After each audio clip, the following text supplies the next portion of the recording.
মোচার আমিষ নিরামিষ সব পদই কিন্তু খেতে দারুণ লাগে, আর এটা কিন্তু খুবই উপকারী। কিন্তু মোচা ছুলতে গেলেই যত বিপত্তি। তো যাই হোক, মোচাগুলোকে ভালো করে ছাড়িয়ে নিয়ে তারপর গরম জলে একটু ভাপিয়ে নেব। এবার কড়াইয়ে সর্ষের তেল গরম করে নিয়ে তেজপাতা, এলাচ, দারচিনি, শুকনো লঙ্কা আর গোটা জিরে ফোড়নে দেব। ফোড়নটা একটু ভাজা ভাজা হয়ে এলে কেটে রাখা আলুর টুকরোগুলোকে দিয়ে আলুটাকে লাল লাল করে প্রথমে ভেজে নিতে হবে। আলু খুব ভালো করে যখন ভাজা হয়ে যাবে তখন পরিমাণ মতো লবণটা আগেই দিয়ে দিলাম। এবার দিয়ে দেবো আদা আর কাঁচা লঙ্কা বাটা। এবার একে একে বাকি সব মশলাগুলো এর মধ্যে দিয়ে দেবো। দিয়ে দিলাম হলুদের গুঁড়ো, জিরের গুঁড়ো, ধনিয়ার গুঁড়ো। তারপর সব মশলা একসাথে খুব ভালো করে কষাতে থাকবো। খুব ভালো করে যখন কষানো হয়ে যাবে, মশলা থেকে এরকম তেল ছেড়ে আসবে, তখন আগে থেকে ভাপিয়ে রাখা মোচাটাকে একটু হাত দিয়ে ভালো করে চটকে নিয়েছিলাম, সেই মোচাটাকে দিয়ে মশলার সাথে খুব ভালো করে কিছুক্ষণ মোচাটাকেও একটু নেড়ে চেড়ে নেব।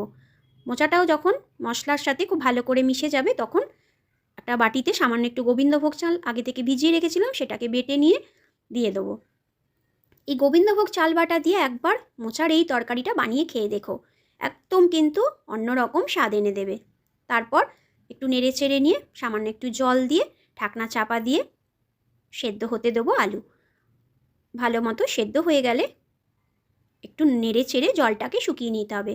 এবার স্বাদের জন্য সামান্য একটু চিনি আর নামানোর আগে সামান্য একটু ঘি দিয়ে নেড়ে চেড়ে এই মোচার তরকারিটা একবার বানিয়ে খেয়ে দেখো, সম্পূর্ণ ভিন্ন রকমের খেতে লাগে। আজ এটুকুই, দেখা হবে নতুন কোনো রেসিপির সাথে। চলো টাটা।